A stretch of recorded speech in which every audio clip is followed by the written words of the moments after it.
अस्सलामुअलैकुम।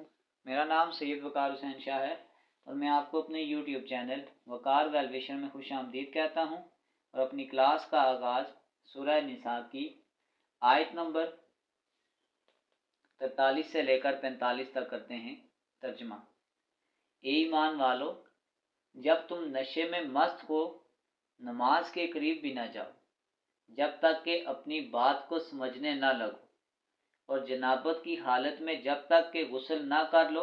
हाँ, अगर राह चलते गुजर जाने वाले हो तो और बात है, और अगर तुम बीमार हो या सफ़र में हो या तुम में से कोई कज़ाए हाजत से आया हो या तुमने औरतों से मुबाशरत की हो और तुम्हें पानी ना मिले तो पाक मट्टी का कसद करो और अपने मुंह और अपने हाथ मल लो। बेशक अल्लाह ताला माफ़ करने वाला बख्शने वाला है। क्या तुमने नहीं देखा जिन्हें किताब का कुछ हिस्सा दिया गया वो गुमराही खरीदते हैं और चाहते हैं कि तुम भी राह से भटक जाओ। अल्लाह ताला तुम्हारे दुश्मनों को खूब जानने वाला है और अल्लाह ताला का दोस्त होना काफ़ी है और अल्लाह ताला का मददगार होना बस है। सदक़ल्लाहुल अज़ीम। प्यारे बच्चों, आज की क्लास में एक्सरसाइज 9.1 क्वेश्चन नंबर 3 के पार्ट ई और एफ को सॉल्व करेंगे। तो वीडियो को शुरू करने से पहले कमेंट सेक्शन में लाजमी बताएं कि आप हमारी वीडियो कहाँ से देख रहे हैं और आप किस कॉलेज में पढ़ते हैं। तो चलते हैं अपने क्वेश्चन की जानिब। Number E. अब line of symmetry is vertical. अगर ये वर्टिकल है तो ये पोजीशन होगी लाइन ऑफ सिमेट्री की, और पास थ्रू द पॉइंट, और हमें जो पॉइंट गिवन है वो आपके पास ये है -3, 4। ये हमें पॉइंट दिया गया है और इसका जो वर्टेक्स हमें दिया गया है वो आपके पास 5, 1 है। अगर वर्टेक्स ये, इसका मतलब ये जो लाइन है ये ओरिजिन से पास नहीं हो रही, इसका मतलब ये शिफ्टेड पैराबोला है। तो अब सबसे पहले हम क्या करेंगे, हमारे पास अगर हम लाइन ऑफ सिमेट्री क्योंकि वर्टिकल है तो इसका मतलब इसकी इक्वेशन यानी इस तरफ हमारे पास 4a और 7y आना चाहिए। तो अगर मैं इसकी जनरल इक्वेशन लिखूं पहले तो वो आपके पास यूं बन जाएगी कि x का square is equal to 4ay। अब ये जनरल इक्वेशन है। अब जो सिमेट्रिक होता है ये आपके पास होता है h, ये आपके पास होता है k। तो इसका मतलब है कि x के साथ h आ जाता है, यानी ये यूं बन जाती है। अगर हम इसको शिफ्टेड इक्वेशन में कन्वर्ट करें तो ये आ जाएगा x माइनस एच का square is equal to 4a, और ये आपके पास आ जाएगा y माइनस के।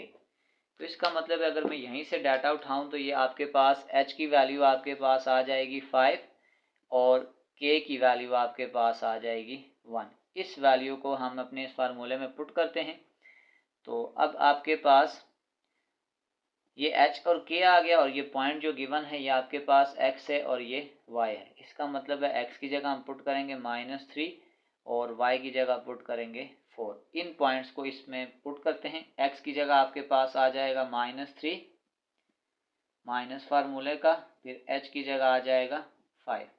यह आ गया x माइनस एच का स्क्वायर इज इक्वल टू 4। अब 4 एज इट इज a, हम क्योंकि हमने a की वैल्यू निकालनी है, y माइनस के। अब आपके पास देखें y क्या है, y आपके पास आ जाएगा 4 और k आपके पास आ जाएगा 1। इसका मतलब ये आपके पास आ गया -8 का स्क्वायर, ये आ जाएगा 4a, 4 में से 1 निकालेंगे 3, 8 का स्क्वायर माइनस प्लस बना देगा 64, ये आपके पास आ जाएगा 12a। इसको इधर डिवाइड कर दो, 64 divided by 12 is equal to a।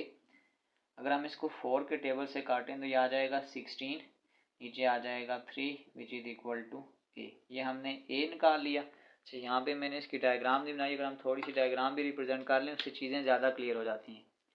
अब वर्टेक्स आपके पास कुछ इस तरीके कार से है कि वर्टेक्स आपके पास x और y है, यानी x में 5 और y में 1। सपोज करेंगे मैं कहता हूँ ये आपके पास वर्टेक्स है 5, 1, और ये जिस पॉइंट को पास हो रहा है वो आपके पास यूँ है कि x इज इक्वल टू -3 और y इक्वल टू 4। ये इस तरीके से हम यूँ समझ लेते हैं, हम रैंडमली बनाते हैं जस्ट डायग्राम का कॉन्सेप्ट समझने के लिए। तो इसका जो पैराबोला बनेगा वो इस शेप का होगा ये। इसकी जो शेप होगी वो इस प्रकार से होगी, और ये वर्टिकल है क्योंकि ये शिफ्टेड है तो ये ओरिजिन पे नहीं बन रहा, थोड़ा सा आगे बन रहा है। तो ये अब इस इक्वेशन को, वैल्यू को हम अपनी इस मैन इक्वेशन में क्या करेंगे, पुट करेंगे। तो इसका मतलब है मैन इक्वेशन अब आपके पास जो आ जाएगी वो आपके पास ये है x माइनस एच, एच की जगह आपके पास आ जाएगा 5 का स्क्वायर इज इक्वल टू, ये आ जाएगा 4, e की जगह आपके पास आ जाएगा 16/3, फिर आपके पास आ जाएगा y माइनस के, y माइनस 1 आ जाएगा, ये आ जाएगा x माइनस 5 का स्क्वायर, 16 को 4 से मल्टीप्लाई करेंगे 64/3, और ये आ जाएगा y माइनस 1। ये आपके पास इसकी रिक्वायर्ड इक्वेशन है। इस क्वेश्चन को सॉल्व करने का आसान कंसेप्ट ये है कि पहले आप स्टैंडर्ड फॉर्म लिखें। जैसे ये आपके पास स्टैंडर्ड फॉर्म हमने यूँ लिखी थी कि आपके पास आ गया X square is equal to 4ay। अब सिंपल आपने ये करना होता है कि x के साथ हम h को लिखते हैं x माइनस एच, और y के साथ हम लिखते हैं k, y माइनस के। तो ये जो जनरल फॉर्म होता है इसकी, ये जो शिफ्टेड फॉर्म होता है ये उसमें कन्वर्ट हो जाता है। चलते हैं इसके नेक्स्ट पार्ट की जानिब।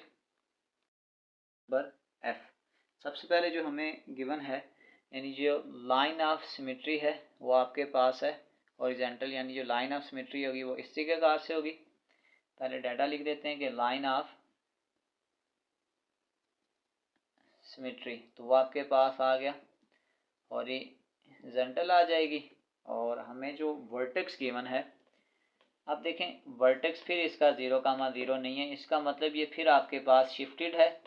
तो ये आपके पास h होता है और ये आपके पास k होता है। ये आपके पास उसने वर्टेक्स भी दे दिया और एक पॉइंट की वैल्यू भी उसने हमें गिवन दी हुई है।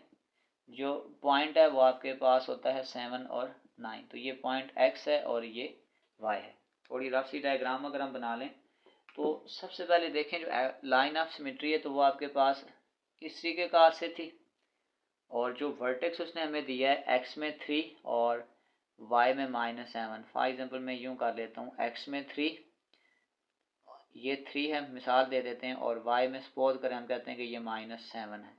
इसका मतलब है ये इसका क्या बन गया, ये इसका वर्टेक्स बन गया।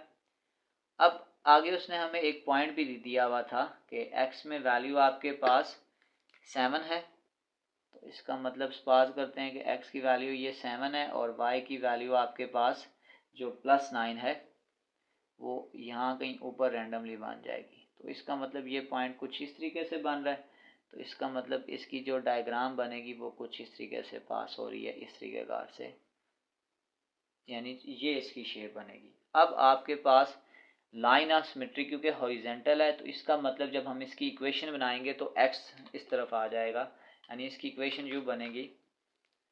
अगर हम जनरल इक्वेशन बनाएं तो वो आ जाएगा y square is equal to 4ax। तो अब जहाँ पे भी आपके पास y आता है तो y के साथ हमने k लिखना होता है, तो ये आ जाएगा y माइनस के का square is equal to 4a, और यहाँ पे आ जाएगा x माइनस एच।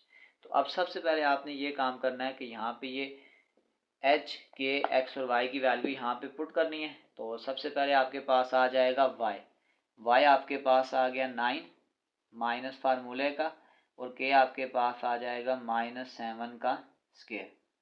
फिर आपके पास आ गया 4a as it is, x आपके पास आ जाएगा 7 माइनस h आपके पास आ जाएगा 3, माइनस माइनस प्लस 9 प्लस 7, यह आ जाएगा 16 का स्क्वायर, और यह आ जाएगा 4a इंटू 4, 16 का स्क्वायर, 4 4 ज़ार 16a आ जाएगा, 16 का स्क्वायर डिवाइडेड बाय 16, तो ये एक पावर कैंसिल हो जाएगी। तो इसका मतलब मैं कह सकता हूँ कि जो मेरे पास a का आंसर है वो क्या है, 16 है। तो इस a के आंसर को हम अपनी इस जनरल इक्वेशन में क्या करते हैं, पुट करते हैं।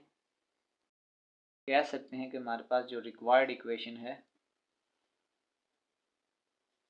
इसको अगर मैं डायरेक्ट लिखूंगा तो ये आपके पास आ जाएगा y माइनस के आपके पास आ जाएगा -7, यह आ जाएगा y का स्क्वायर इक्वल टू 4, a की जगह आ जाएगा 16, और x माइनस एच यानी कि x माइनस 3, माइनस यह आ जाएगा y प्लस 7 का स्क्वायर इज इक्वल टू ये आपके पास आ जाएगा 64x-3। तो ये आपके पास जो शिफ्टेड पैराबोला है उसकी फाइनल इक्वेशन है और ये हमारे पास इसका फाइनल आंसर है। इसी के साथ क्वेश्चन नंबर 3 कंप्लीट सॉल्व हो चुका है। आखिर में मैं एक प्ले लिस्ट लगा दूंगा, उस प्ले लिस्ट में जाकर आप किसी भी वीडियो को विजिट करना चाहें तो आसानी से विजिट कर सकते हैं। आखिर में एक छोटा सा मैसेज अपने देखने और सुनने वालों के लिए, मामूली बातों पर दूसरों से पूछ-गिछ न किया करो, दरगुजर कर दें, ताकि रोज़े हिसाब रब भी मामूली गलतियों और कोताहियों पर पूछ-गिछ न करे और दरगुजर कर दे। प्यारे बच्चों, अपना बहुत सारा ख्याल रखें। मिलते हैं अगली वीडियो में, तब तक के लिए अल्लाह हाफिज़।